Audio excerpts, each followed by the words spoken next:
minutes. Well, most of the time I do not use my time. I'm very short.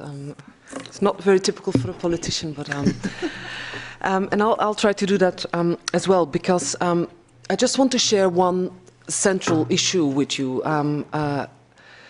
Not the analysis, not the solution, because I have to say I fully agree with the former speakers on that. Fully agree with everything that Bas said. And by the way, Bas, I'm writing a text on a new industrial policy. You know? Yeah. How come?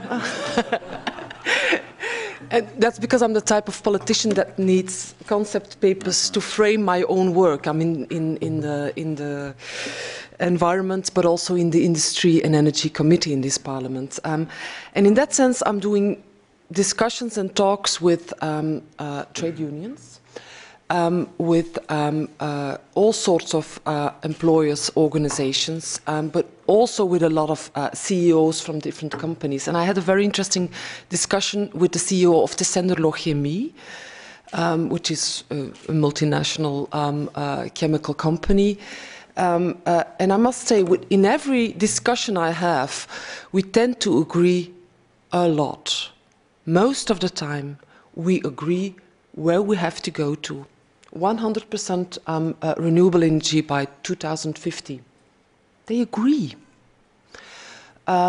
Make sure that your industry, the products you create, they go as much as possible, and to 100% where possible, into a cradle-to-cradle philosophy. They agree. And I must say, there are companies already achieving part of these goals. But then they ask me, they return the question and they say, what does Europe do to make sure that the things we agree upon, that we can get there, that we can get these solutions into place? And there I have to say, we're not achieving, and we're not making the results happen, and we're not there, not in the slightest beginning. And that's the question I want to return to you and to the people sitting here. I just want to give you one example. We just had the votes in two important committees. The two I'm on, the Environment and the Industry Committee, but there will be votes in the Econ Committee, and there has been in the Tran Committee, on the Energy Taxation Directive. The Energy Taxation Directive. It's one of the tools. It's not the solution, but it's one of the very important tools of everything Bas talked about and other speakers during the afternoon, I'm sure. It's the directive that helps you to make sure you get the right pricing of your energy. Let's take the example of transport. Let's take that example. It's rather simple. If you talk to industry, if you talk to people with responsibilities, if you even talk to people